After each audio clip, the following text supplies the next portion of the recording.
I am incredibly excited to be joined by physician, activist, and of course, former presidential candidate, Jill Stein. Thank you, Dr. Stein, for joining me today. My pleasure. Thank you so much, Briahna. I have been wanting to talk to you in person for a very long time, since long before I very proudly cast my ballot for you in 2016. And after a week where you and I both have been blamed for a lot of bad outcomes in the subsequent years, including the recent attack on Roe coming out of Texas, I just got to ask you, what are we going to conspire to ruin next? I don't know, but clearly we are among the most 2 or 3 powerful people in the world because we've been able to single-handedly, determine the agenda of the Congress and the presidency. So congratulations. Right. I mean, in all seriousness, I want to ask you, how do you handle this incredible outpouring of, I'd say, misplaced ire that comes your way, comes Susan Sarandon's way, comes Nina Turner's way periodically, every time there's basically a liberal establishment failure? For me, it doesn't matter all that much. I was never someone who was a part of the political establishment in any way, and I am not fundamentally a political animal. I didn't become involved with any political party until I was over 50 years old, and I did so kind of kicking and screaming. I call myself a mother on fire. I'm one of those people who is tearing my hair out at where we are going with humanity and the planet. Whether you're talking about, COVID or the crushing inequalities in which 3 billionaires have the wealth and resources of 50% of the population, or where the planet is going, which is really pretty outrageous. My background is as a medical doctor, and I say that now I'm practicing political medicine because it is the mother of all illnesses that we need to cure in order to fix everything else that is literally killing us. And that only becomes more true by the day. So personally, I didn't come into this for career reasons. Fortunately, I'm at that stage in my life where that doesn't matter. And I'm really in this for the mission. And, come what may, the floodwaters are rising, and the storms are blowing and the fires are burning, and people are dying by the droves, largely from human created conditions. And I just became so frustrated as a healthcare provider, that I sort of had to do this. And, for concern about the future of my children and all children, that's why I'm doing it. A little bit more about that journey, because I think that you're caricatured in such a way in the media, it really obscures your own origin story and any conversation that might have happened about how you came to your politics and how you came to be who you are. So can you tell me a little bit about those first 50 years and how you grew up and what ended up converting you into a politician, a political animal? Yeah. Okay. Boy, I haven't talked about that one for a while. I grew up in a very comfortable suburban household in a largely Jewish community, a suburb of Chicago, had a good public school education, had a sort of liberal-ish kind of family, but certainly not involved in any way. And, I grew up with the women's movement and the civil rights movement and the anti-war movement. And the first thing political I ever remember doing was in high school. Some of us more geeky kids, were really disturbed about the Vietnam War before anybody else was. And we started standing out, on Sunday. Every Sunday we would have our demonstration at the public library. And, that's kind of where things began. And, I had the experience of that generation, which was extremely formative, and it never left me. I was not fundamentally politically driven or even politically informed, but, I was sort of doing things in a kind of generational way. And I, wound up going into a medical track because I wanted to, do helpful things, but I didn't particularly have a larger vision. I wanted to do community-based healthcare, and I was very inspired by the community health center movement that had a real base in Boston. But I made the mistake of going to Harvard Medical School, where you have all good things kind of drummed out of you for good practical reasons. So I wound up being an internist doing general medicine for everyday people. Worked that job for a while, and then had 2 kids, which was really wonderful and a life-changing experience for me. And I was sort of talked into being a mother by my husband, who really wanted to be a dad, and it really wasn't particularly of interest to me, but, sort of had to do it, and, was kind of blown away by how much, fun that was and still is. But anyhow, and I took a couple of years out to enjoy being a parent of young children, which was such a privilege. And then as I went back, I began to do more public interest and public policy medicine, especially around environmental health. I was very active with Physicians for Social Responsibility. I was co-author or lead author on 2 major books, reports, but actually the size and depth of books. One of them called Toxic Threats to Child Development, which looked at the relationship between early childhood chemical exposures and prenatal childhood, just prenatal chemical exposures and developmental disabilities. And then another one entitled Environmental Threats to Healthy Aging, which looked at chemicals, but also the role of diet and, social stress and poverty and all that on the diseases, really the chronic diseases of adulthood and aging. And, and that was like really great and fulfilling stuff, but it was completely ignored because, and it was part of a movement within public health to impact policy, but it totally went nowhere because it really challenged the prevailing paradigm. And I just became more and more political as it was clear the kinds of really devastating health impacts that people are suffering, whether you look at the epidemic of diabetes or, chronic weight problems, which are very much driven by the corporate diet and food deserts and the unavailability and unaffordability of healthy food, the way our diet has just been completely poisoned.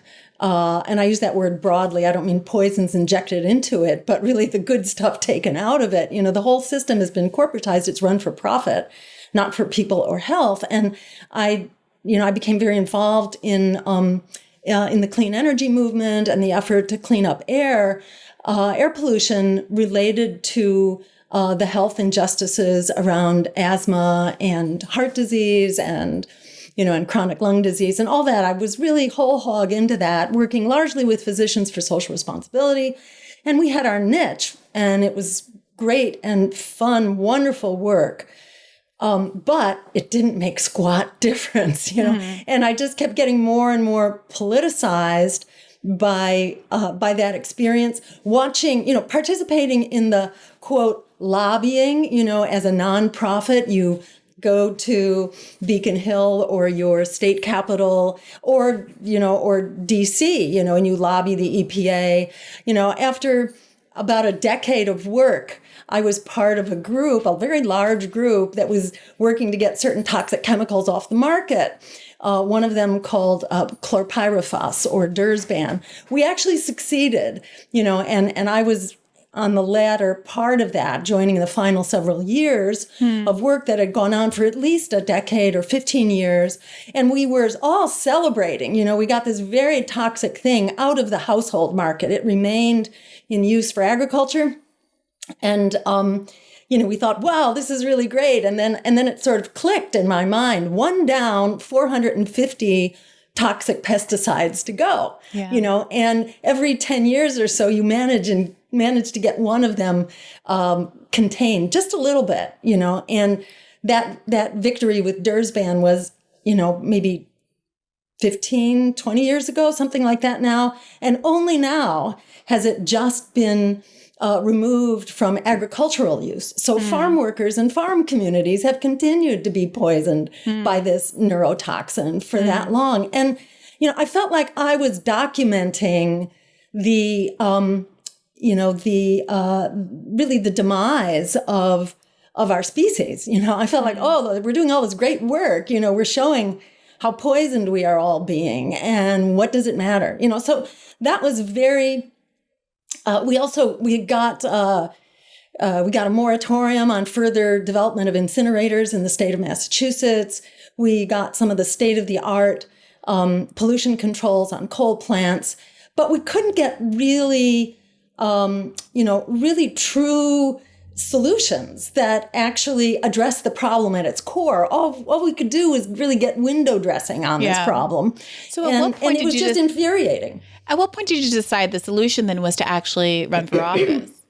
I got tricked into it by the Green Party in Massachusetts, and members of the Green Party came to me and said... Why do you say tricked into it? Because I had no idea what I was getting into. And, you know, I knew a lot about public health and chemicals, and toxic threats and all of that, and, you know, and incinerators and pollution. I knew a lot about that, but I knew really nothing about other sorts of like labor movements and, you know, the struggle for economic justice. I kind of had some background, you know, from my early experiences in the civil rights movement. You know, I was a geek in a certain narrow spectrum of knowledge and really quite oblivious about everything else. And I thought, I'll catch up.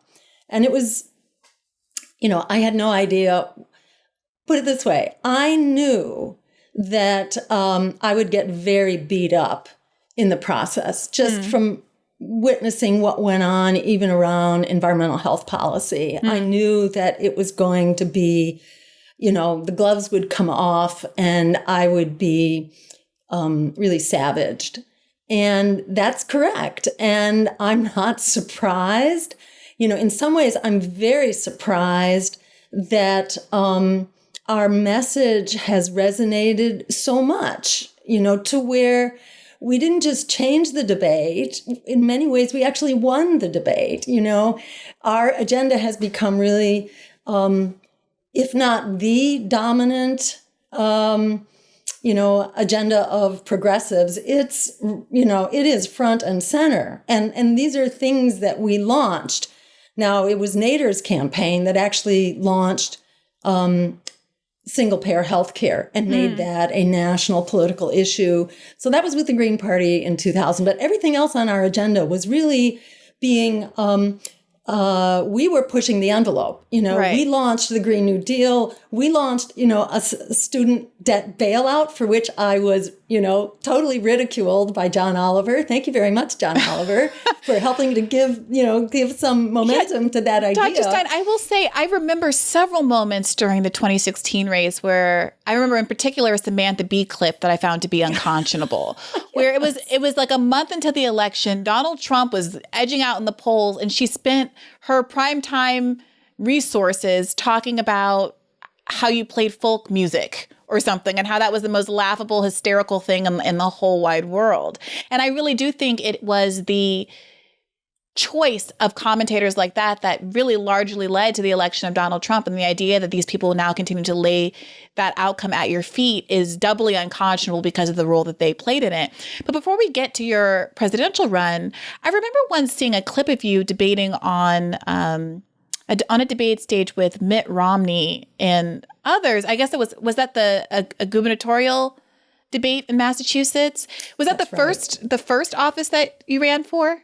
That's right. That was 2002. Yeah. Okay. And I remember thinking, I mean, you're describing yourself as, you know, a novice and someone who's not a political animal. But I remember watching clips from that debate and thinking, oh my gosh, she sounds incredibly compelling in the same way that I felt coming into the first debates with Bernie Sanders in 2016, not really being familiar with him and being struck by like, oh, the things that are coming out of his mouth just make sense. Why is this person considered to be the fringe element? And when your own telling of your own story, even saying that you weren't a political person, but you were protesting Vietnam in high school, and every step of your journey seems like you very much did have a well-developed sense of politics. And I'm curious just what it was you think about you that caused you to kind of stick with that orientation. You describe it as a generational. You were in line with your generation, but as Marianne Williamson has talked about on this podcast, many members, maybe perhaps most members of that generation ultimately backed away from those politics for various reasons. Why was it different for you? I'm not sure. I had a very up close view of those struggles. I was just outside of Chicago during the Chicago Convention of 1968, witnessed the assassinations of Martin Luther King and Robert Kennedy. And, it was just very traumatic and extremely formative experience. Going way, way back, I was a religious kid. My family was not, but I used to go to synagogue mainly because they had a children's choir. And, I was really into the music of it and the beautiful rituals and all that. And, I sort of took some of the higher order, the ethical stuff. I took really seriously, and, maybe that was part of my just kind of formative upbringing, but it never, I am not observant of any religion at this point. So I can't say it's like some religious thing, but I don't, I consider myself very fortunate, for all kinds of reasons, but including to be on the right side of history. And I feel so compelled and riveted by our moment in history right now, where we're kind of deciding whether or not there will be a future, and this for the planet, for not just future generations, but certainly our children, because things are accelerating to that extent. And, we can go into that when we talk policy, but, my actions were guided in many cases by sort of my intuitions and my kind of higher vision. And I wasn't sure if that was the right thing to do, but I sort of felt compelled to do it. And I feel like the way that history has evolved, it has absolutely validated those intuitions and the necessity of really, pushing for transformative solutions now and not accepting excuses about why that can't be done, because this really is a matter of do and die. What's interesting, the reason I always want to ask about that and what makes some people, I think, take their own morals and values seriously. Because I think that it's not that some people have morals and values and some people don't, but even I have experienced, there's a time in my life where the idea of saying, oh, we need to save the planet and, the environment, polar bears, all of that stuff that we were raised on in the 90s as being like important, acid rain, it all felt very important. But to talk about it in a certain way, to prioritize it was to kind of silo yourself as crunchy and unserious and kind of ridiculous. And I think it takes a certain kind of temerity to say, no, this isn't just lip service that we all have to do as good liberals, to say, of course, we care about the environment, but to say, well, if we actually think this is an existential crisis, if we actually care that X many acres of the Amazon are disappearing every second, if we actually care about the rate that people are being displaced because of climate catastrophe, then we'd actually have to change our behaviors and our politics. And there is a disconnect, I think, with a lot of people, a lot of liberals, to be honest, who are willing to give lip service to some things, but aren't really willing to make the changes necessary. And I think the thing that happened with Bernie was that he seemed sufficiently credible. and was had the platform on the national debate stage to say the thing that so many of us feel and to really reconnect the values to actions in a way that seemed plausible and not ridiculous, and really give permission to say and feel and think all of these things without being discarded as like a crazy hippie. And I think, it speaks volumes about our media and our political system that they systematically suppress such credible voices. It wasn't just that Bernie was credible. It was that Bernie was credible and he was able to get onto the stage, in the way that, say, Kucinich was not, Kucinich or Ralph Nader, they're very informed, credible, ethical people, and they were systematically kept off of the stage, and with Kucinich, it was especially blatant, because he was a good, loyal Democrat, and he was blocked, or you could even go back to, what's his name? George McGovern, who got the presidential nomination, and he was silenced and savaged. And, in my view, the problem is this rapacious oligarchy, or call it capitalism, or call it empire, call it what you will. There are many names for it, but it really has us by the throat. And, I'm not too worried about people who don't understand that yet. They're going to get it eventually. I sort of went through this with the war in Vietnam, where people thought I was nuts for protesting that war. And then suddenly it was all the rage, and it's harder, I think, for movements to surface right now because they are sabotaged in all kinds of ways.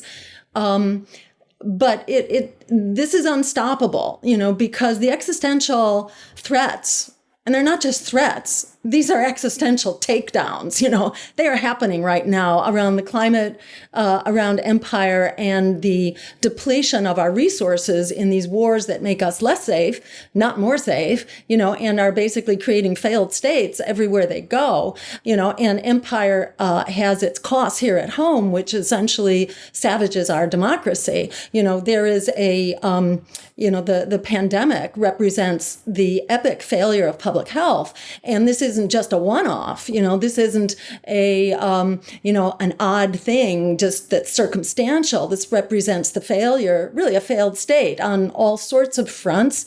And the climate, not to mention our democracy. I mean, all of these are really existential threats right now, and they are making themselves felt. Those who don't quite get it yet, they are going to get it. And in my view, the role of real, and I don't just mean political leadership, I just mean humanity, the role of people who, have the good fortune to be able to see what's going on. Our role is not to be praised. Our role is not to acquire influential positions. Our role is to tell the truth and to help lay the groundwork for the awakening. Whenever it happens, it's going to happen. You want to be ahead of it. You have to get out in front before the awakening. And, part of the reason, it was so funny that any election I've participated in, people have always been clamoring, as they always do, for more choices, more voices. Even in the 2016 presidential election, where we were not known enough to have very much support, there was overwhelming support for open debates. It was like 75%, according to polls. And why was I kept off the debate stage?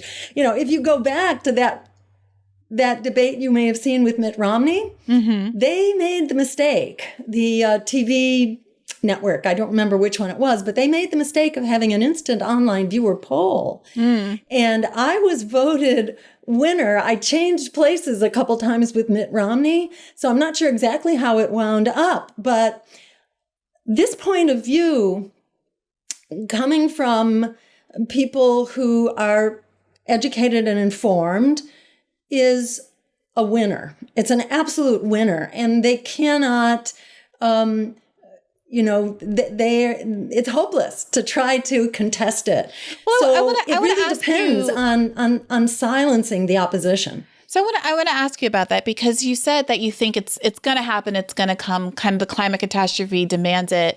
But I'm concerned, and my concern is that I think the establishment understands that we're in a very precarious situation, and that is why we have seen the level of spending that we have seen in these COVID bills, and that there's a realization that if they don't satiate the masses just enough, that you could actually have the revolution, as it were, that would demand more radical changes, more substantial changes to the system, more foundational changes.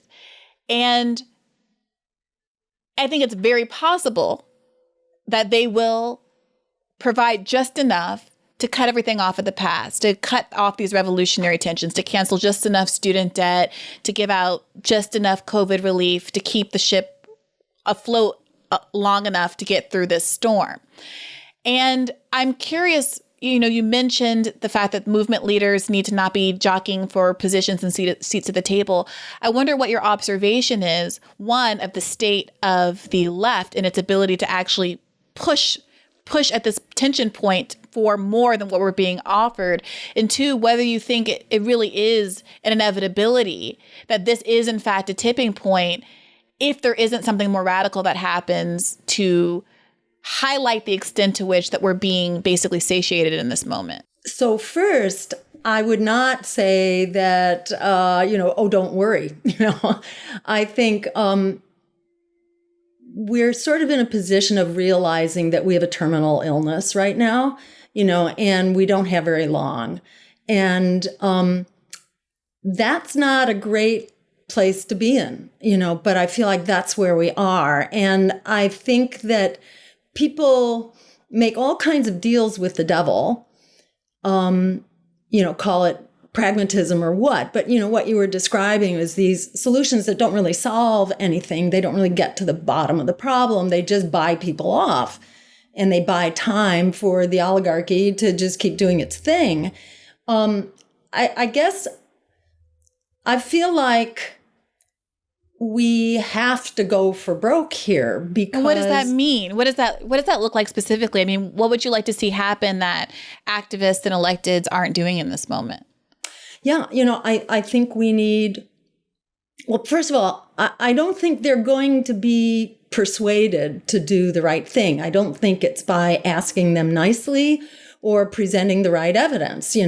We need an opposition political movement and a social movement that's not bought off by the usual funders, which are funding most of the visible social movements right now, not the grassroots ones, but a lot of the visible social movements. So they're very careful not to criticize too much.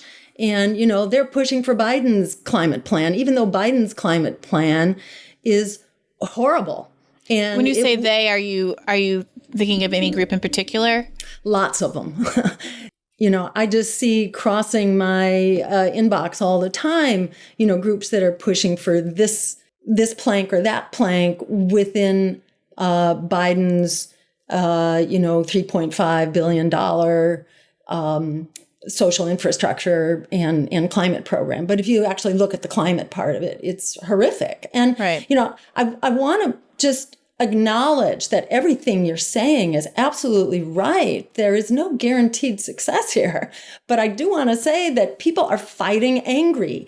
And that uprising goes way beyond people who are plugged into the carefully coached social movements and the big nonprofits that have big budgets to do the big organizing.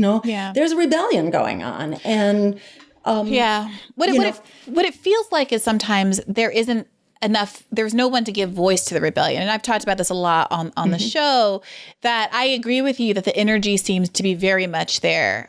People are awake to the extent that they have been abandoned in the middle of this crisis. And if you go into any normal public space outside of the political sphere, you see people clamoring for more, asking why they don't have their recurring checks, asking where Joe Biden's promises to cancel student debt are, et cetera, et cetera, et cetera. But for the reasons of capture that you're describing, there's no one who's willing to kind of articulate what the alternative is, or to be a voice or a movement for folks to galvanize around and to be given guidance by. And so I wonder, obviously you see an important role for third parties, and the critique there is that it's just an enormously uphill battle for a third party to be successful in any meaningful way outside of, the being a spoiler, So I'm curious what you say to people who say, well, sure, fine, third parties might be great, but how are we going to get past the obstacles to having a third party? And also feel free to talk a little bit about what those obstacles are, including, I know some of the prohibitions in the voting rights bills on the table. I think that it's by design that the movement doesn't have leaders. And design, I mean, the corporatized media and, corporatized nonprofits and all that, this is by design that this is happening, but they are not able to suppress people's fundamental outrage and anger. And you can see that in all kinds of statistics, including polls that show something like, this was a Wall Street Journal poll now over a year ago, but it showed that 75% of people are actually angry. They're not just fed up, they're angry at both major parties. 62%, which is an all-time high, want an independent new third party. If you remain within the echo chamber, that's all you're going to hear. But most people don't live in that echo chamber. Most people don't. It's very hard to reach them. And, I think it's really important that we start at the grassroots level and do community and neighborhood organizing in order to get more elected officials into office at the local and state level. That's where it has to start. More third-party officials, you mean? That's right. Yes, more third-party progressives. And that's not impossible. It just requires a lot of organizing. I think that is going to be very much energized as these existential threats continue to hit home. And, the powers that be may try to buy people off, but when you consider the many dimensions of these existential threats, they're just not fixable. They are not fixable, and the climate crisis in particular. And I just want to say one thing, because this is not well recognized, and that is that all this awful stuff that's happening right now, fires from the Amazon to the Arctic to California, the heat waves that just knocked off 600 people in the Pacific Northwest. That's what the increased mortality actually looks like from a couple days of, triple digit heat in the Northwest. What happened to St. Louis again, and the Northeast seaboard, with dozens of people dying from these floods, or 1,000 people that were basically swept out of existence in Belgium and Germany. This is happening now and I must mention the drought in California and the Colorado River, which is, has been decades in the making and is accelerating now to where suddenly our food supply is at risk. California supplies half the fruits and vegetables for the nation. So food prices are going to skyrocket pretty soon. And, and maybe worse. And this is just not fixable. And remember that this is happening at 1.1 degrees centigrade. And the UN report that was just put out says we're going to be at 1.4 in the next 20 years. Okay. It took us 200 years to get up 1.1 degree. Now we're going to be going to 1.4. So that's, an additional 0.3 in just 2 decades. So it's going to get much worse and much faster. This is just not solvable without major transformative But here's change. What's so frustrating, Dr. Stein. I think that we're at a point now where there is really broad consensus about that, even outside of the left. Even Republicans, they don't do climate denial per se anymore, but climate denial is not backing the kinds of policies that would actually do anything about all of these dramatic climate effects. I would maintain that people who now say, oh yeah, climate change is happening, they don't have a clue that they're not going to have food 5 or 10 years from now. They are not going to have access to food. And that, their homes are also going to be devastated. Their access to housing and that we're going to see really rapid potential sea level rise. Yeah, we're not talking about other people. Usually people are talking about climate change that's happening to the next generation, or it's people in Bangladesh and India. It's not your community. And when they realize this is you are going to see them change really fast. Right. But I guess my concern is, obviously I'm not disagreeing with you, but my concern is that Democrats run on that. I mean, Democrats run on manifesting. I'm not saying it's sincere, obviously, because they don't act on it, but they run and are openly, climate change is happening. We got to trust science. We got to do climate reform. And then they elect someone like Joe Biden, who got an F grade on his climate policy and are now are unwilling to push him beyond the meager, paltry climate reforms that are in this infrastructure bill that in and of itself being undermined by, likes of Joe Manchin, which we can talk about how it's not really about Joe Manchin and how it's kind of a rotating villain situation. But regardless, my concern is that articulating the gravity of the problem, I think, has its political limits, because the Democratic populace as a whole is willing to kind of trust in Joe Biden and trust in the Democratic Party that they're doing the right thing. And that's exactly why, in my view, it's not worth spending a lot of time talking about how we're going to persuade Democrats. So what is the plan? That's what I want to drill down on. So I would agree that electing Democrat, beating Donald Trump, getting Donald Trump out of office is not going to solve the climate catastrophe. A Democrat in the White House does not solve the climate catastrophe. And so many, to your point, of these climate groups have been co-opted and are unwilling to leverage the kind of criticisms of Joe Biden that are necessary.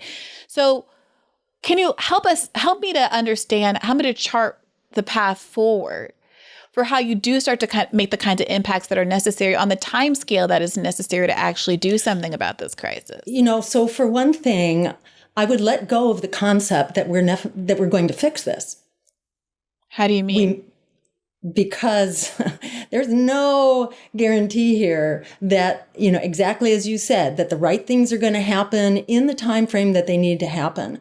We are up against enormous barriers for transformative change. And we live in a corrupted empire in which the oligarchy is only getting stronger. If you look at the money in politics, in the 2020 election, the dark money, the super PAC money, the political party money, it's off the charts, and it's coming from deeper pockets than ever. So in my view, this system, you can forget about it. You can really forget about making change within this system. You can do like Bernie did and work your tail off, and you're going to get slapped down and marginalized, and you can do it all over again. And that would be great, because that'll keep people from building outside of this extremely corrupt system. So, where do we start? I can tell you very clearly, we have to start. Well, and I would say Greens are there. We've actually elected more than 1,200 local and state officials over the last 15 years, whatever, against enormous resistance. We have survived when other independent political parties have been wiped off the face of the planet, whether you look at the New Party or the Labor Party, which started when the Greens did. They could never run a single candidate because they couldn't deal with the kind of shit you get, pardon my French, if you actually challenge power. And, they broke up over it. It is very difficult to challenge this system. Ranked choice voting is moving forward, and, we have to keep promoting that. In my view, it's not just a political struggle. It's very much a social struggle. And it's really about engaging people who haven't bought into this, and a lot of Democrats are going to go to their grave, and hopefully we won't all be going with them, because we're still stuck in that, Democratic power structure. And I don't mean to limit the fault here to the Democrats. The Republicans don't even pretend, they're just unapologetic predators, So the system is extremely dangerous, particularly because it co-opts people. And I think it's really important to get out of the echo chamber and not even, not try to please them. When I was undergoing my transformation as a medical doctor, there weren't a lot of people who could go with me, because if you are living in a privileged circumstance, this stuff just doesn't make sense to most people until you begin to struggle with it. But for better or for worse, most people are struggling with it now, whether it's student debt or it's the lack of a $15 minimum wage. We need to be out in the street. We need to be out in the street defending workers, supporting the nurses who are striking for safe staffing and so on, and their unions. We need to be engaged in the grassroots struggle and offering a political alternative as we go and pushing. If we had ranked choice voting, we could be collaborating with progressive Democrats, and progressive Democrats would be a whole lot more powerful. So what because are right the barriers? Now they have nothing. They have no opponent to empower them within the Democratic Party. So what are the barriers to ranked choice voting? I want to try to make this conversation as specific as possible, because I really do think our audience agrees with everything already, right? Like the audience knows we got to organize. The audience agrees politically with everything that's being said. But I think what would be empowering and helpful to the audience is to know really concretely what barriers stand in the way to the specific interventions that you would think empower the audience politically. So, what are the barriers to ranked choice voting? What kind of barriers has the Green Party faced in electing candidates, getting ballot access, et cetera? What are the specifics in H.R. 1, for example, that offer a barrier, present a barrier to independent third-party formation? Great. And I want to just preface this by saying, these are specifics, but there's a whole system, a very predatory, overarching system that gets its tentacles into all kinds of stuff. So I think it's really important for people to be grounded in at least voices of alternative politics. You need to hear the other stuff. And part of that, I think, is pressuring progressive media to actually open the doors again to the voices of alternative politics. Because you got to hear it in order to understand it and know that there are other possibilities. How's that going to happen? How's that going to happen? I'd say pile on, I'd say, I'm not talking about corporate media. I'm talking about the media that pretends to be progressive. And for the most part, they are, but often they're progressive except for peace, or they're progressive except for politics. They won't actually entertain a more democratic debate. And do you have specific kind of outlets in mind when you talk about that? The other day I heard Matt Taibbi say, boy, we need a third party that opposes war. And I was like, oh, where have you been for the last 20 years? Why don't you have someone on your program who's actually been struggling with this, And there are many Greens and some libertarians even, who've really been doing a noble job in that fight. And I think that's a great idea. This has to be a political struggle. So, if you're a good journalist, you're not going to ignore people who've been articulating this and living that struggle for 20 years. So I'd say get with that program, Matt Taibbi. Democracy Now! Has also closed down the spigot. They won't allow the threats to Joe Biden to be heard. And that's unfortunate, even when we are advocating for ranked choice voting. And they won't say very much about ranked choice voting either. They've been a little bit captured, and lots more. Most of them, it's the exceptions. The Gray Zone Project, Consortium News, there aren't many Lee Camp. Chris Hedges, Rick Wolf, these are the few people doing journalism that actually allow opposition voices to be heard. And if you don't have an opposition voice, you don't have a democracy, because otherwise there's no way to hold power accountable. These people know better than that. They should make this happen. It does feel like some people have been very late to the realization that it's going to require an outside push. And there is a whole, I would argue, flank of what I call the institutional left media that still persists in kind of defining themselves by their allegiance to various progressive members of Congress first, as opposed to seeing their role as being a farther left flank that can push them and provide a phalanx that they can then like point to when they're negotiating with centrists and say, okay, you got to meet me halfway because all these crazy lefties are going to be a problem unless you meet me where I am as a congresswoman, right? Or a person, right? And I think this is a systemic problem with today's media, that they've become careerists and they've become stenographers to power who are reluctant to challenge. And when that happens, we don't have media. We don't have a free press. We just have another, megaphone for power. And that's absolutely deadly. And that leads us to exactly where we are. So,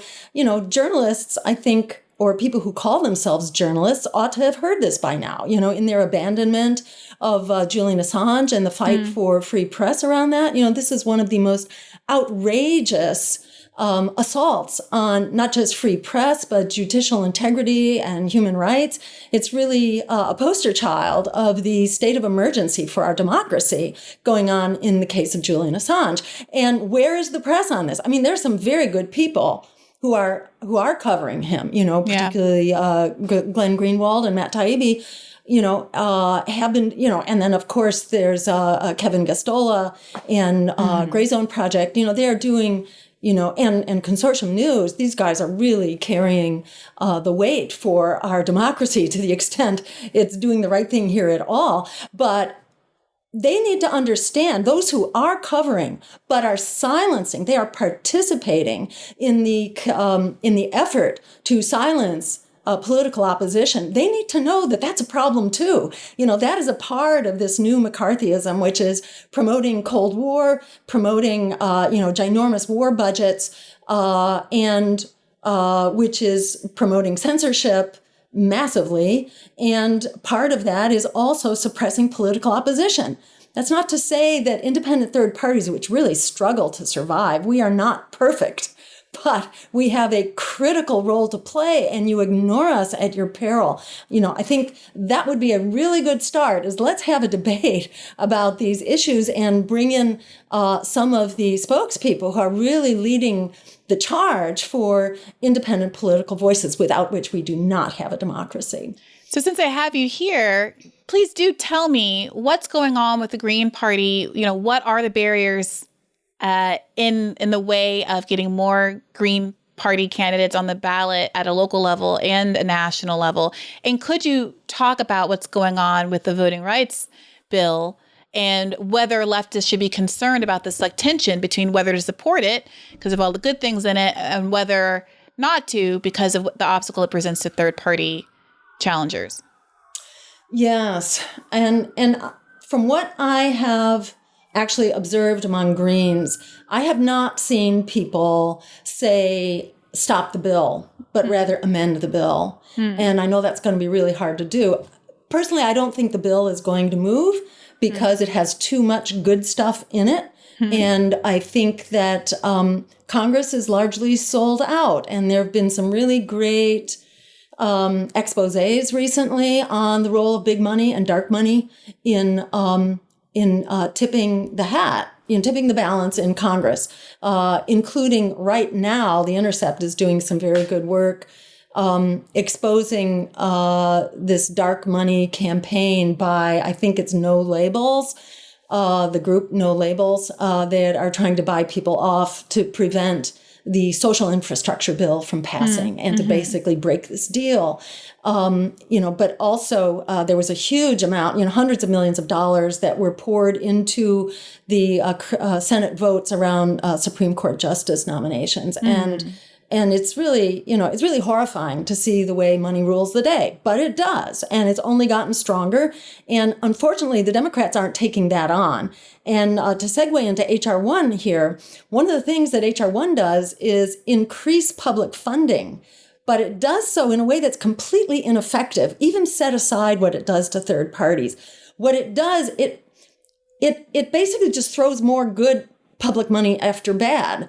It's modeled on the New York system, and look what the New York system produces. It produces candidates who are basically held hostage to the real estate industry. Well, as someone who's not big players, is not familiar with the New York system, what does it mean? What do you mean when you say it throws good money after bad? Okay, it's a match.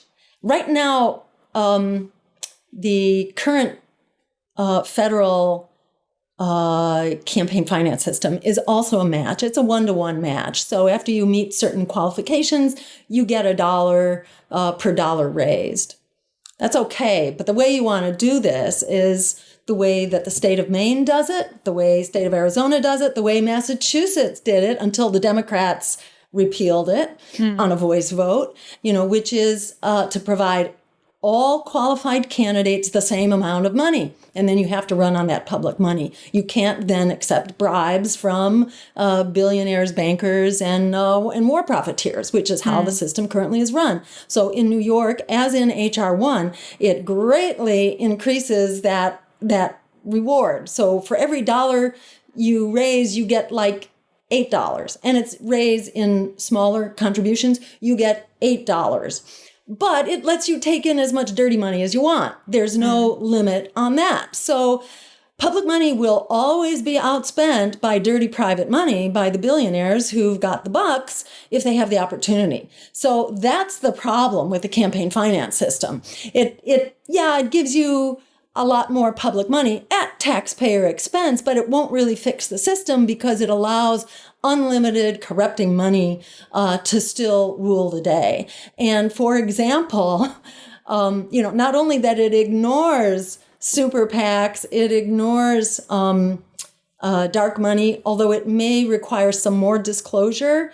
It may do some kinds of things to that effect, but it's not really fixing the basic problem. And disclosure, unfortunately, isn't going to solve the problem. You may find out in an analysis 2 months later who was funding whatever terrible candidate got elected, but a lot of good that does you. We need a that was system. the issue with Elizabeth Warren staying in past Super Tuesday, right? She got that last minute inflection of, what was it, $9 million as her campaign was running out of money and otherwise would have had to drop out. But she didn't have to disclose who that single solitary millionaire, maybe billionaire, I don't remember, donor was, that one California donor, until after she was out and after basically the whole thing was over. Exactly. Yeah. So that's exactly the kind of problem, which is the fundamental problem that gets ignored. So H.R. 1, in terms of campaign finance, it just creates the illusion of solving the problem, but it actually makes it worse. And one of the other ways it makes it worse, besides throwing unlimited public money after even more unlimited private money that comes with strings attached, it does nothing about that strings attached thing, but it also allows the DNC, the Democratic Party. Right now, the Democratic Party can spend $20 million on their presidential candidate, and the Democratic National Committee, like the Republican National Committee, can collect money at $100,000 a pop. So the DNC is basically forking over very contaminated, corrupted money. So this enables the DNC to throw not just $20 million of corrupted money, but $100 million. It will greatly raise that. And in terms of like who has access to public dollars, it essentially wipes out grassroots candidates. It's not just Greens and third parties. It's progressives who don't have machine backing within the Democratic Party. They won't be able to access public funds either. So this isn't just for third parties. It's for having the greater breadth of choice that the American voters are screaming for right now. Yeah. So it's a bad move. I think it'd be better to just do nothing about public finance right now. Just leave that alone. Take the whole section out. If you're not going to improve it, don't make it worse. But the other stuff in H.R. 1 is great, between voting rights and gerrymandering, which are terrible, devastating problems. The other problem with H.R. 1 is, where is ranked choice voting in this? If you're concerned about spoilers, this is the time to definitively solve that. And, create a ranked choice voting system that will make so-called spoiled elections absolutely impossible. It will also permit collaboration among small independent parties so we can start to get to critical mass, which is what we have to do. Well, and we Dr. Stein, were doing. How would they blame you for overturning Roe if we didn't have ranked choice voting? Well, the Democrats might actually have to be accountable for some of their own decisions if we actually had ranked choice voting. We can't allow that. Perish the thought, yes. Well, one other thing about ranked choice voting I always thought was interesting is if we if for example, the Republicans had ranked choice voting in the Republican primary, if both parties embraced ranked choice voting, Donald Trump never would have been president, right? He never would have been the Republican Party candidate. And I'm curious what you make, though, of how ranked choice voting has been manifesting in some recent elections, namely the New York mayoral race. My sense is that and I didn't follow New York very closely, mainly because there wasn't a candidate there that I found really compelling. These were all sort of machine people. These are a product of, the current voting machine, which includes, it's the whole campaign finance system. Ranked choice voting alone, if you don't have good candidates who are running in the first place, it's not going to do very much. So I wouldn't blame ranked choice voting for the outcome. I'm not sure that there was some great outcome that got missed there at all, But I think if we had ranked choice voting and we had a decent system of public finance, it could go somewhere. New York is pretty hopeless for grassroots candidates. It's just, it's too big a scene and, without a good system of campaign finance, New York is a really tough system. Well, let me ask you about New York politics insofar as, are one of the superstars of the progressive movement. Alexandria Ocasio-Cortez hails from New York's 14th district, obviously. She is someone who has been able to raise a great deal of grassroots money and fortify herself against efforts to get her out of office. More money was spent in her to defeat her in the last campaign cycle than in any other race in that cycle. And obviously she withstood the onslaught. That one might think that's an argument for why she has a certain amount of political independence and power in Congress. She's not as vulnerable to the grace of Nancy Pelosi and the doling out of dollars to stay in office.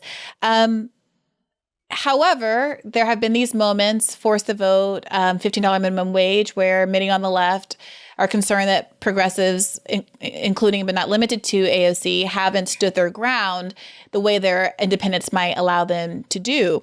And so I'm curious, AOC and others have recently said and have maintained that they will not vote for the bipartisan infrastructure bill unless the broader human infrastructure bill is also passed. Do you have confidence that they're actually going to stick that landing and force the vote, as it were, on this issue? I'm afraid not, not by any means. If they couldn't, force a $15 minimum wage or, a vote on Medicare for all, I don't see how they're going to do this where there's a bigger package, a much bigger package at stake. And it's not the be all end all, but it does have a lot of good stuff in it. It's going to be a very hard decision for them. And I just think they are too much a part of the system to be able to flaunt it. It's the same thing that, I sort of see as the curse that Bernie carries around, which is that he's been inside of the echo chamber of Washington, D.C. for a very long time. And while he calls himself an independent, he really doesn't have an independent mindset. Not that he doesn't play a very, very valuable role, but valuable.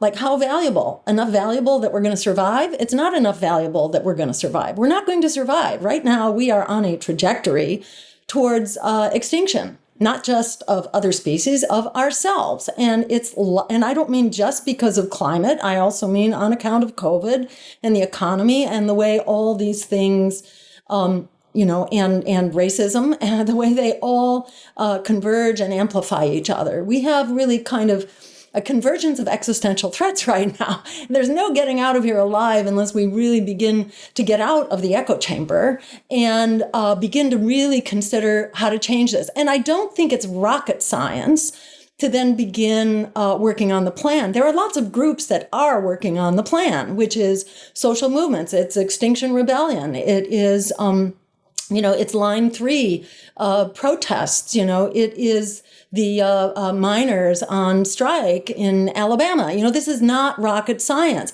This is about doing the work at the front lines to push the envelope for justice, social, economic, environmental, political, and it needs that political dimension.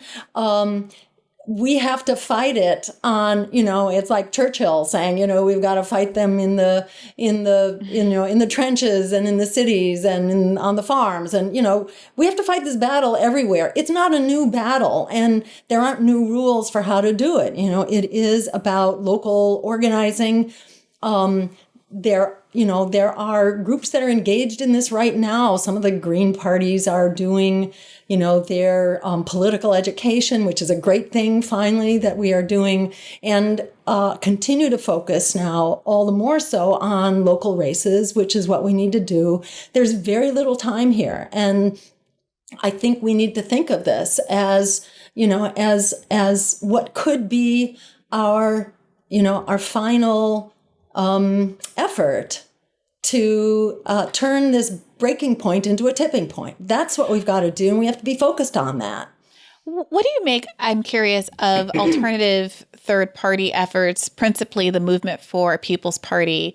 They've argued when asked, why not just support the Green Party, that the Green Party has some particular deficits insofar as it is bogged down with an association as a kind of exclusively environmental party as opposed to a more socialist party, that the fact that it's called the Green Party makes it very difficult to, dislodge that idea from people's minds, that there's some stigma around Ralph Nader, et cetera, and that America is only served by having more independent parties, not fewer. I mean, are you supportive of MPP, or do you think it's a distraction from what the work the Green Party is able to do? Let me say, I think we need multi-partisan democracy. We do need more parties.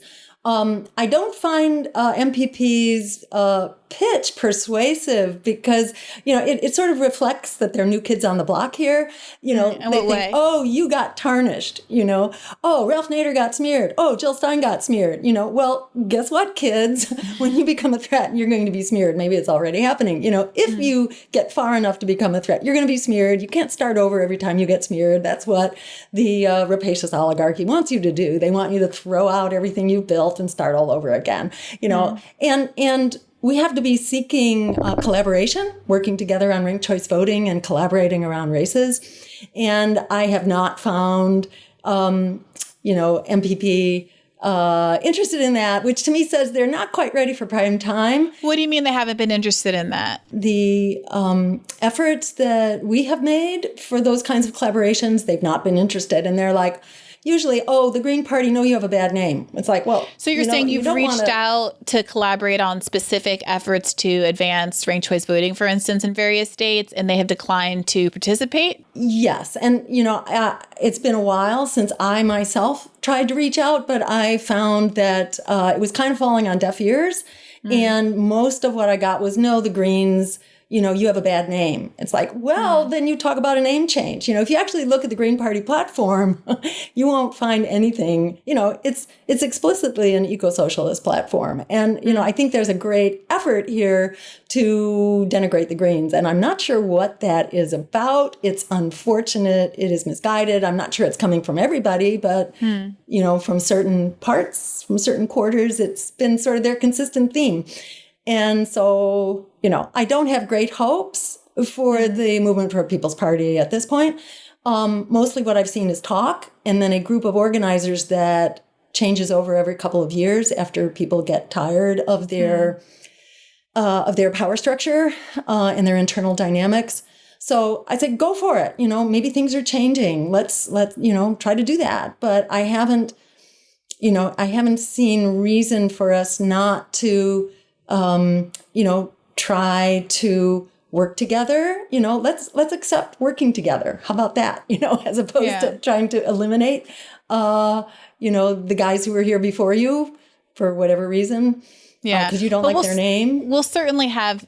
We've had, we'll have MPP people on, and I hope we can have a panel at some point where we talk about the pros and cons of various approaches here. But I also wanted to ask. I'd love to have a debate. I would love to have a debate with MPP. Yeah, well, we'll definitely have to set something like that up. I'm also curious what you think of, DSA, which in a lot of ways is the biggest, organization that's been able to consolidate some of the frustrations with the two-party system. Obviously saw incredible growth following the Bernie campaign and AOC's campaign. And in a lot of ways has been more successful in terms of a movement organization and consolidating all of that energy than any other. But it is also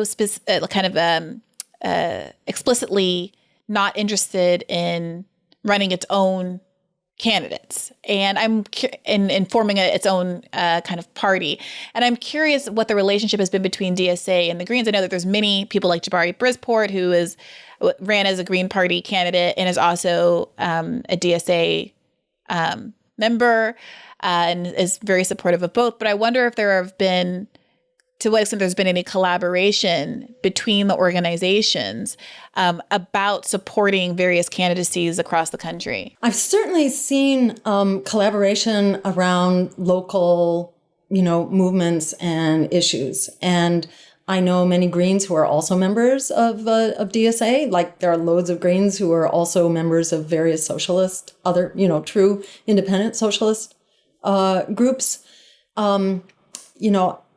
What concerns me is, declaring that you will always be inside the Democratic Party. To me, that is a losing proposition. It says that, you will not challenge. And the minute you have sort of surrendered your ability to challenge, you have very limited utility. And my understanding was that at the last convention of the DSA, that they agreed, and tell me if this is not true, this is my understanding, is that it was agreed by the leadership that they would basically be promoting Bidenism for the next 8 years. And that to me is not a good sign.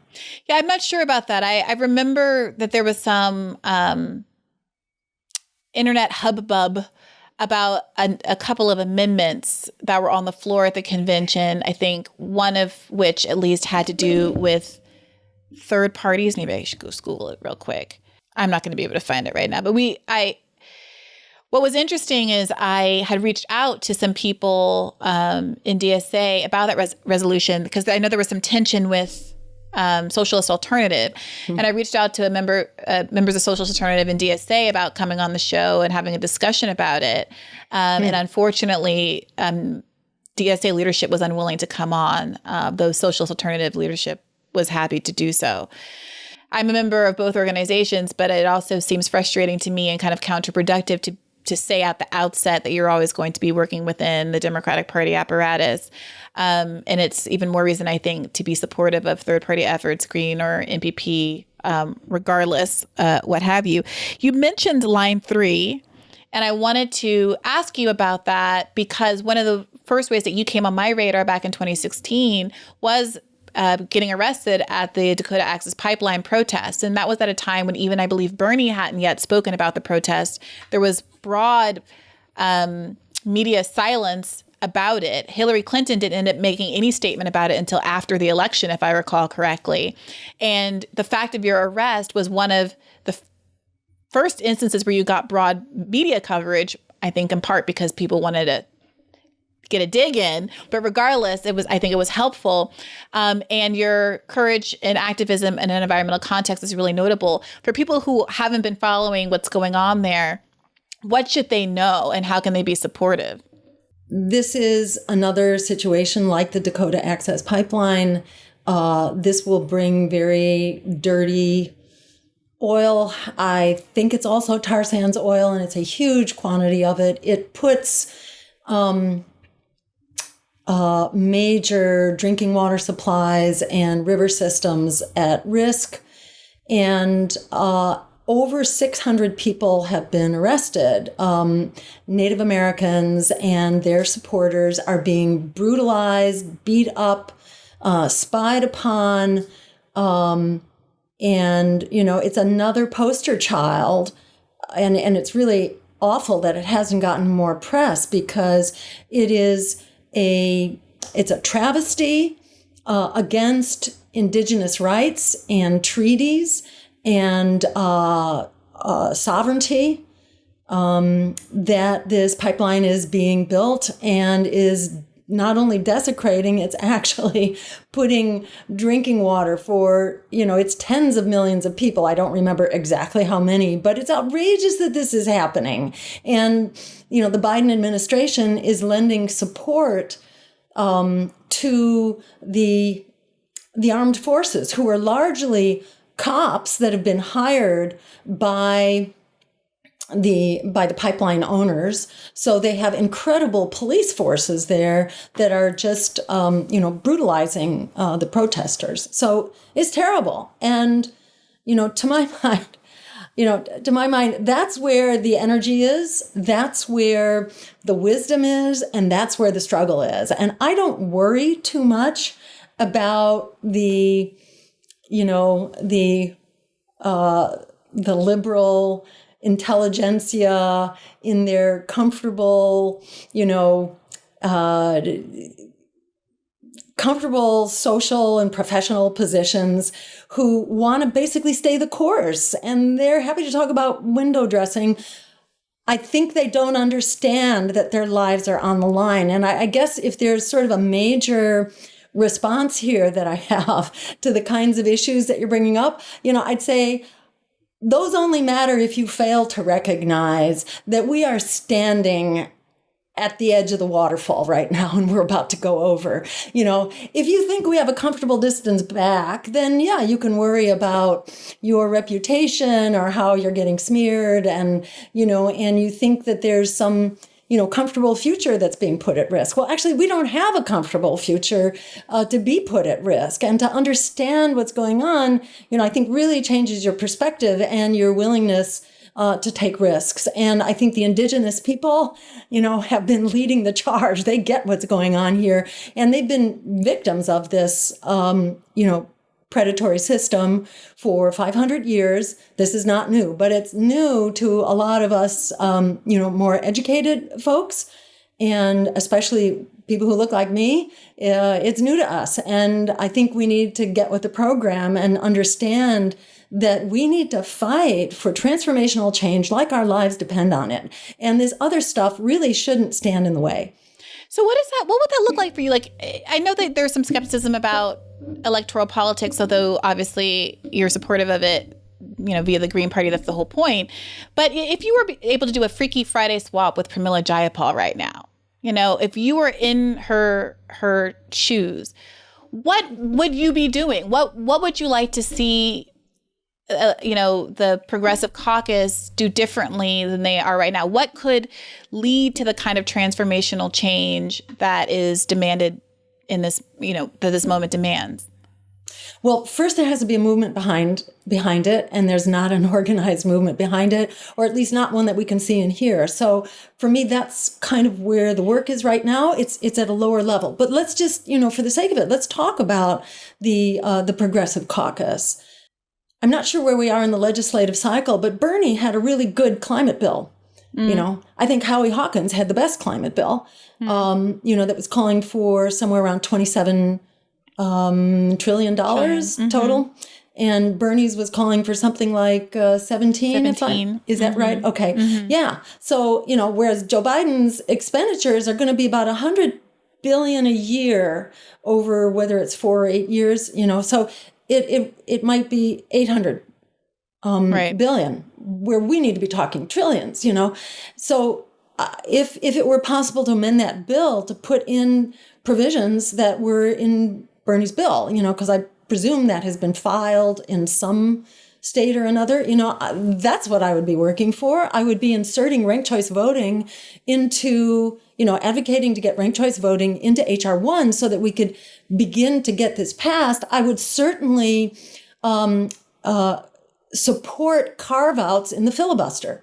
We need more carve-outs in the filibuster, because if we can do that, then legislation could actually get passed, which would then begin to engage, that 100 million people who aren't voting and who don't give a flying F. Carve-outs, but not abolishing the filibuster? Abolishing the filibuster would be great. But if that's too hard to do, then at least dedicated carve-outs. I'm not sure what is, pragmatic doable, but certainly carve-outs are doable. And I would certainly start with that, maybe go further. But there are real changes that could be made. And I think H.R. 1 could be, part of those carve-outs, like carve-outs for voting rights and constitutional rights and that kind of thing. Abortion rights? Yeah, absolutely. Yes. Why do you think it is could be done if they would stand up? Joe Biden ran on enshrining abortion into law, codifying abortion as a right. And, I think what's been interesting to observe is, outside of the extent to which it's your fault and my fault, that liberals have finally started to also clue in. Even people who have been very supportive of Biden have started to agitate even more. Because they perceive him to be dragging his feet on doing exactly that. And they see yet another moment in which the filibuster is being held up as this excuse not to do kind of really bedrock liberal policies, whether it's voting rights, abortion rights, et cetera. Exactly.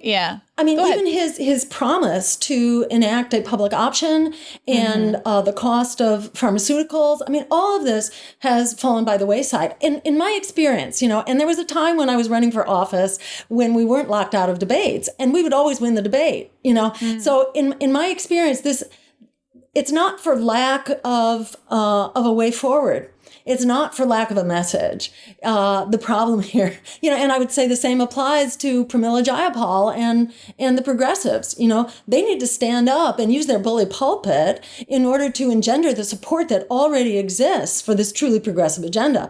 They could move us forward. They could pull back on the war machine right now. It's just unthinkable that the Democrats and the Republicans, have collaborated in both the House and the Senate to raise the military expenditures by another $25 billion in a military budget that is already absolutely outrageous and off the charts. They're just making it worse. They are all victims of this culture of self-protection and professional promotion.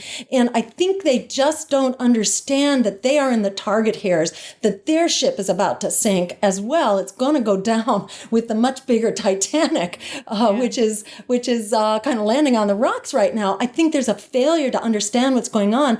And that so much that has to do with being captured within the echo chamber. And I think that's where the role of independent media like yourself, and I would, give you a lot of credit for daring to bring on, a persona non grata like myself. I think you should have Ralph Nader on too. He's got.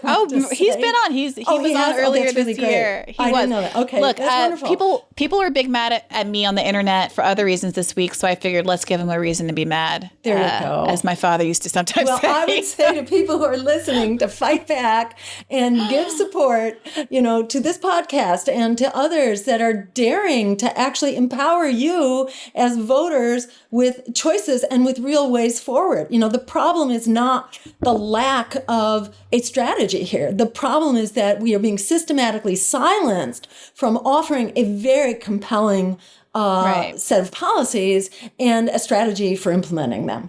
Well, I know I've had you a long time, and I do want to wrap up. I just wanted to ask you a couple quick questions. One, I would be remiss not to ask you as a physician to weigh in on how the COVID crisis is being handled, and whether you have any insight into whether this is, really exposing the vulnerabilities of our healthcare system in a way that you think is going to have a meaningful political effect, or whether you think that there are aspects to the implementation and some of this vaccine resistance that you think aren't being handled well by the White House. I would say all of the above.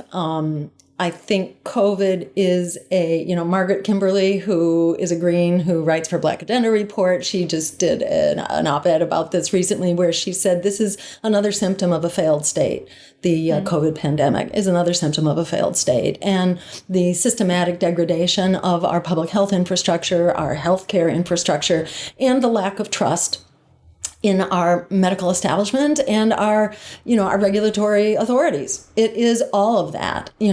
For myself, I am quite persuaded as to the value of the vaccine. That's not to say there might not be some risks for certain subgroups, but among all the people I know who've been vaccinated, I've seen one, bad reaction, but I do know of a number of people who've been dying from COVID. And in my connections into hospitals and intensive care units, this is a very serious situation. So I really try to persuade, people I know to get vaccinated. But what's so interesting in part is that I think that you obviously got a lot of, unwarranted flack back in 2016, being described as an anti-vaxxer and my reading was acknowledging that there are reasons why there is an anti-vax cohort, and simply telling them no, get a vaccination is not going to convince them to do the thing. And Elizabeth Bruenig in The Atlantic recently wrote a piece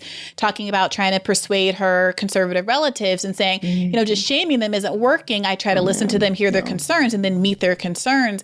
And I wonder, do you just see a repeat? It feels to me like a repeat of this kind of like self-righteousness in lieu of efficacy, where it's like, yes, we all agree people should get the vaccine, but it does feel like there is more interest in kind of gloating over how stupid people are who won't get it, as opposed to hearing people voice concerns about skepticism of the medical community for not always bad reasons, right? Not always crazy reasons, and trying to appease that or reassure people with facts as opposed to shaming.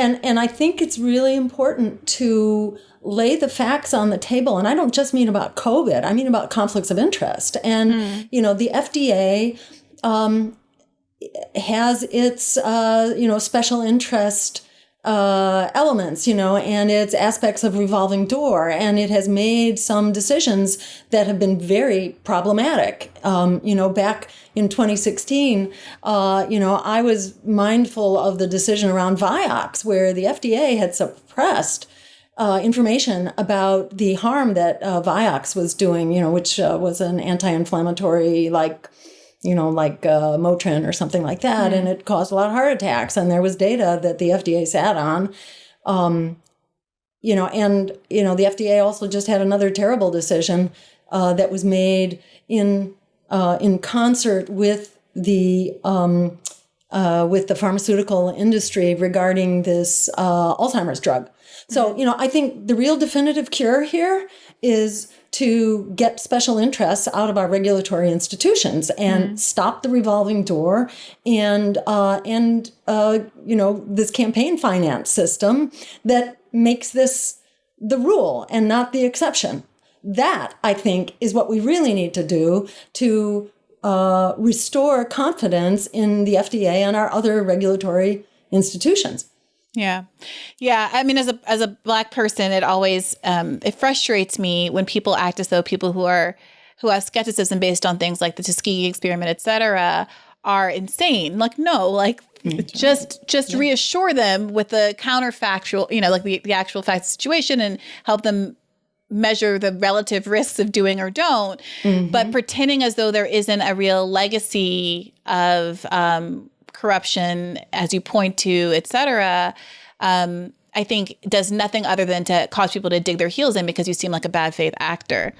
Just the last thing I wanted to ask you about, I wanted to bring about something you mentioned earlier in the first part of the interview, which I found to be fascinating as someone who is in this political context, who has led a certain kind of professional life, and who is a woman of a certain age is kind of confronted with these questions about family and children and what the future looks like. And you mentioning that you were kind of talked in into having kids and was really happy about the decision and really enjoyed your experiences as a mother.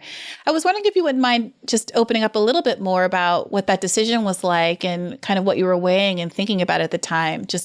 Personally, I find it to be something that women don't talk about a lot, and which I think about, frankly, quite a bit. I can imagine. Yes. I mean, I think decisions around parenting are so difficult now. And when I was saying that, I was thinking, God, my dilemma at the time, which was mostly about career versus parenting, it's nothing compared to the obstacles that people need to overcome now, in order to have families. I mean, the cost of childcare and, of just physically bringing up a child are just absolutely prohibitive now. And, and healthcare and, the living space, and the cost that you pay for that. I mean, it's really financially very difficult. And then confronting these issues about what is our future, and what are you bringing a child into?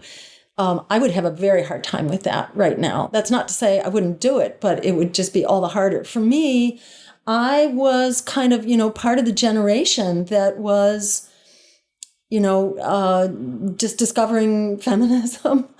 And, I was at Radcliffe before it got integrated into Harvard.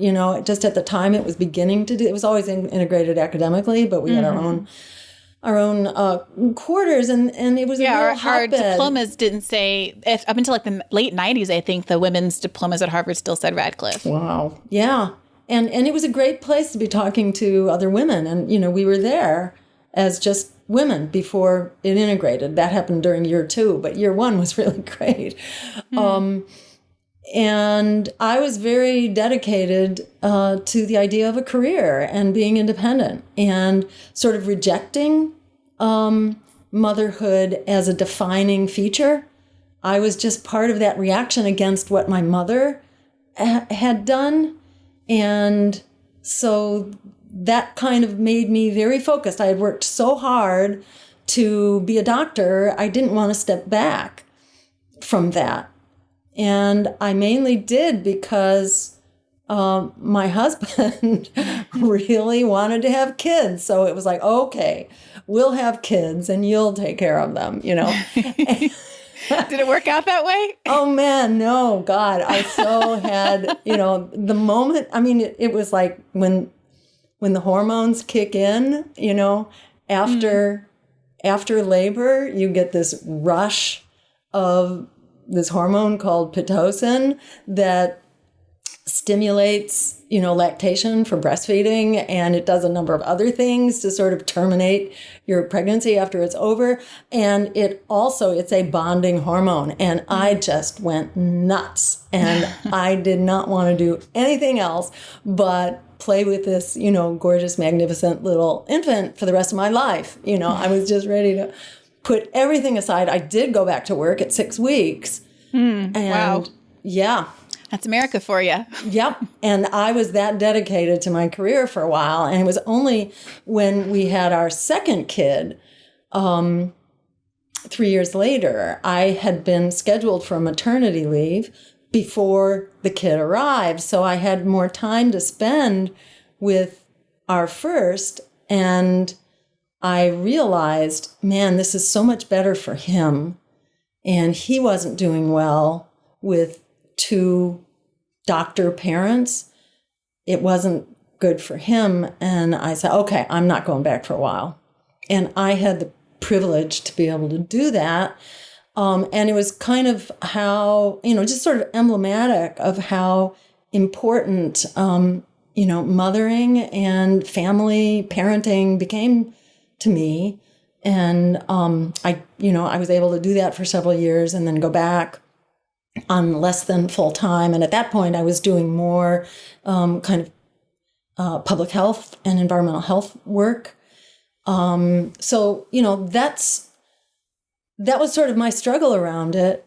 And it had a lot to do with my obsession over having a career. In part, the pendulum was swinging the other way having grown up with an at-home mom who really struggled with that in her own way. And I did not want to have to be in that position. So I was very focused on, being independent and having a career. And then I discovered, it's really nice to be a parent. Well, thank you for sharing that with us. I really appreciate getting to know a different side of you and more about you as a entire person and not just a caricature of an evil villain on the internet. Although I'm very proud to be caricatured alongside you and the values that you've long fought for and represented. So thank you so much for spending time with me today.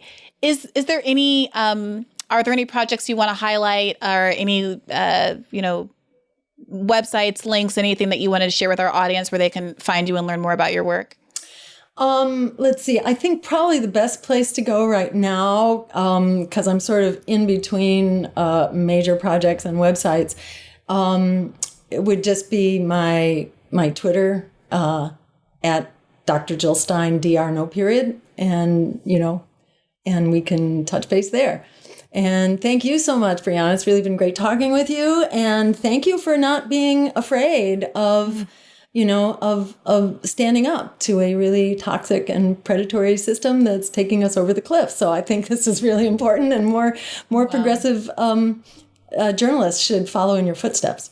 Well, thank you truly, because without you and some other people to provide a framework, it would be that much harder. And I really do think that we're it's like kind of a collective action problem. And so few people are willing to be the nail that sticks up above the rest. But if everyone just did it together, there would be a lot more safety in numbers. So I appreciate you and the courage that you've shown. Thank you. And I really want to encourage listeners and viewers out there to lean on Democracy Now! And Matt Taibbi and the Real News Network and and folks like that who say they're progressive, except for politics, except for really embracing real democracy and Matt Taibbi is a friend of the show. We'll have to give him a good talking to and see if we can push him to have you on. Thank you again, Dr. Stein. Thanks so much, Briahna. Take care. Hey, YouTube, don't forget this is a podcast. To get full episodes, including ones that are behind a paywall, go to patreon.com/badfaithpodcast. To get more episodes, please do subscribe to this channel, hit the notification bell, and like this video.